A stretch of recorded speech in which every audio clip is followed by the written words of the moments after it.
Hello, വീട്ടിൽ തന്നെ ഒരു അൽഫാം തയ്യാറാക്കിയാലോ? ഞാൻ അതിനുള്ള ട്രൈ ആണ് കേട്ടോ.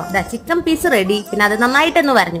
അതിലേക്ക് സബോള, തക്കാളി, ക്യാപ്സിക്കം, വെളുത്തുള്ളി, പച്ചമുളക്, പിന്നെ നമ്മുടെ മല്ലിയില, പൊടികളായിട്ട് മഞ്ഞപ്പൊടി, ഉപ്പ്, കാശ്മീരി ചില്ലി, പിന്നെ കുറച്ച് തൈരും കുരുമുളകും ജീരകവും, അതിലേക്ക് ഇത്തിരി വെജിറ്റബിൾ ഓയിലും കൂടി ചേർത്ത് നന്നായിട്ടൊന്ന് അരച്ചെടുക്കാം കേട്ടോ. ആ മസാലയാണ് നമ്മൾ ആദ്യം ഉപയോഗിക്കാൻ പോകുന്നത്. അത് നന്നായി വരഞ്ഞു വെച്ച ചിക്കനിലേക്ക് നന്നായിട്ട് ഞാൻ പരട്ടി കൊടുത്തിട്ടുണ്ടായിരുന്നു. ഒരു 4-5 മണിക്കൂർ റെസ്റ്റ് ചെയ്യാനായിട്ട് ഫ്രിഡ്ജിൽ വെച്ചിട്ടുണ്ടായിരുന്നു. വേണമെങ്കിൽ വേറൊരു മസാലയും കൂടി തയ്യാറാക്കാം. പാൻ ചൂടാക്കുക, അതിലേക്ക് 2 ടേബിൾ സ്പൂൺ ഓയിൽ ഒഴിക്കുക, പിന്നെ കുറച്ച് ടൊമാറ്റോ സോസ്, കുരുമുളക്, ചില്ലി ഫ്ലേക്സ്, ചെറുനാരങ്ങ നീര്, ഉപ്പ്, ഇതെല്ലാം കൂടിയിട്ട് നല്ല പാൻ ഹീറ്റ് കുറഞ്ഞിട്ട് തന്നെ വേണം കേട്ടോ, അല്ലെങ്കിൽ നല്ല പൊട്ടിത്തെറി ഉണ്ടാവും. അതൊക്കെ ചേർത്തിട്ട് നമ്മൾ സെറ്റ് ആയിട്ട് അവിടെ വെക്കുക.